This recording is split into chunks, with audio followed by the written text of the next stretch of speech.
Film ini menceritakan seorang wanita yang bernama Kara. Kara sendiri seorang pasien terapi. Ketika itu, Kara bertemu dengan seorang dokter yang bernama Eric. Kara mencoba menggoda Eric. I'm getting married, you know that. Bagaimana kisah Eric selanjutnya? Apa ia tergoda dengan rayuan Kara? Langsung aja yuk kita ke alur cerita filmnya. Niya daw akong ate. Kaya dinala ko lagyan siya dito. Wala akong panty.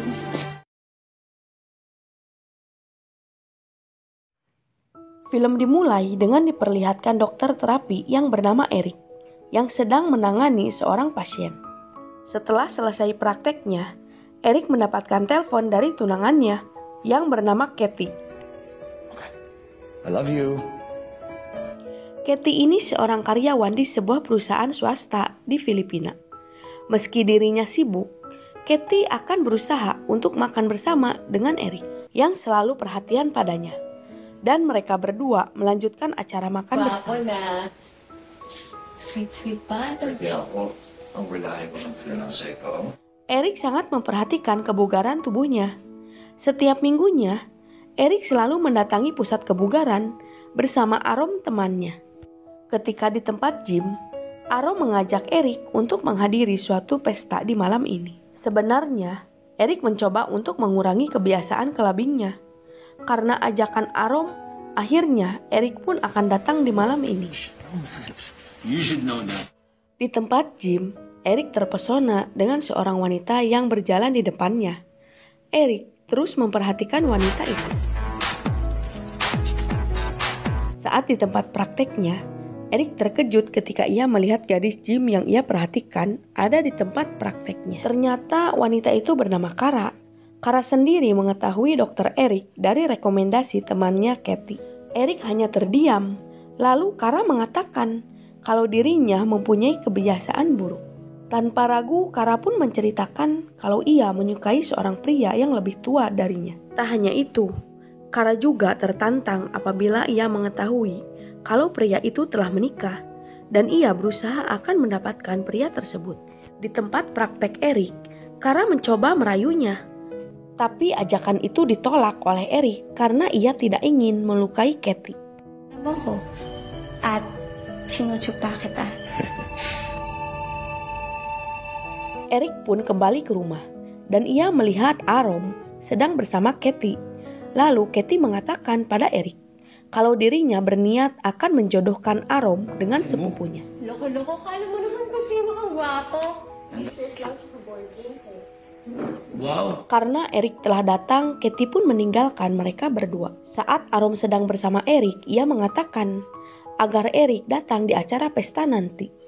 Arom memastikan kalau Eric akan menyukai acaranya. Keesokan harinya, Kara kembali lagi mengunjungi tempat prakteknya Eric. Dan Kara mengeluh akan kebiasaannya. Menurut Kara, kalau dirinya sudah 8 tahun mengidap kebiasaan seperti ini. Nangungusisa lang. Tiba-tiba lampu di tempat praktek mengalami pemadaman. Di saat itu, Kara memohon pada Eric untuk bersedia bermain dengannya. Editali ko? Tak sempat melancarkan aksinya, lampu di tempat praktek kembali menyala dan Eric bergegas pergi. Tibalah di acara malam pestanya. Arom dan Eric bertemu dengan teman-temannya di sana. Ternyata Arom akan membawa seorang wanita. Ternyata wanita itu Kara yang bersama Arom. Eric sungguh tak menyangka akan bertemu dengan Kara di tempat itu dan Kara terus menggoda Eric. Eric.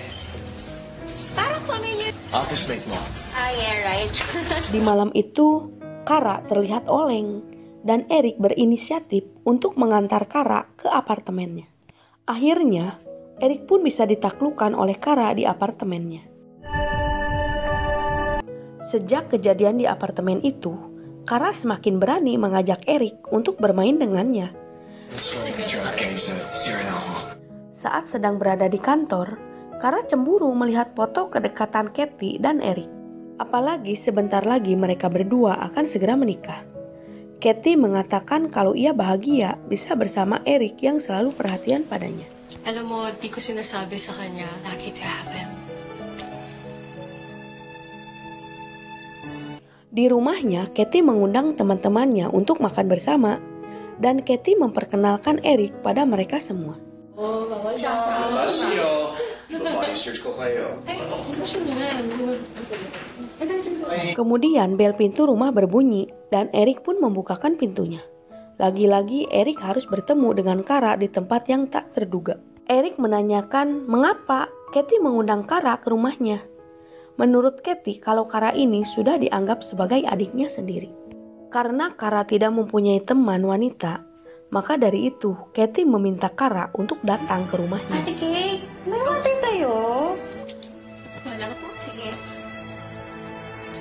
Setelah acara di rumah Katie, Eric mencoba menemui Kara di apartemennya. Dan Eric meminta agar hubungan mereka berakhir. Hindi dapat nangyari ito. Akhirnya Eric meninggalkan Kara, tapi Kara terus mengejar Eric dan Eric mengatakan kalau ia ingin mengakhiri kegilaannya. Fucking done. Hindi. Oh, believe me, we are. Saat di kantor, Katie melihat luka lebam yang terdapat pada Kara, dan Kara mengatakan kalau ia tak seberuntung mendapatkan seorang pria. Lalu Katie menanyakan konseling yang dilakukan oleh Kara dengan Eric. Kara menjawab kalau dirinya sedang dalam tahap pengobatan. Darating din yung para sa'yo. Kamusta pa yung counseling mo with Eric? Effective ba? Kemudian Eric membawakan bunga untuk Katie dan membuat Kara semakin cemburu.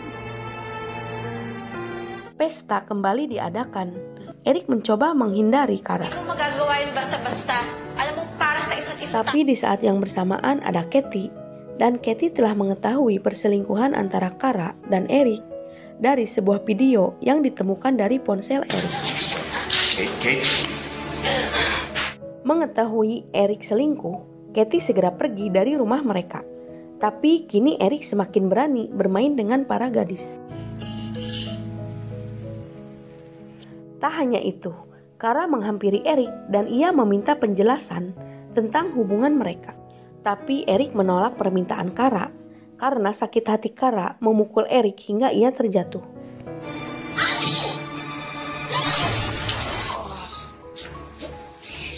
Katie kembali lagi dan ia telah mengetahui kalau Kara lah yang mengejar Eric. Dan ini bukanlah kesalahan dari Eric. Katie meminta Kara untuk pergi. Tak lama kemudian polisi pun datang dan Kara berhasil diamankan. Akhirnya Katie dan Eric bisa kembali lagi dan mereka melanjutkan hubungannya. Dan film pun harus berakhir. Bye.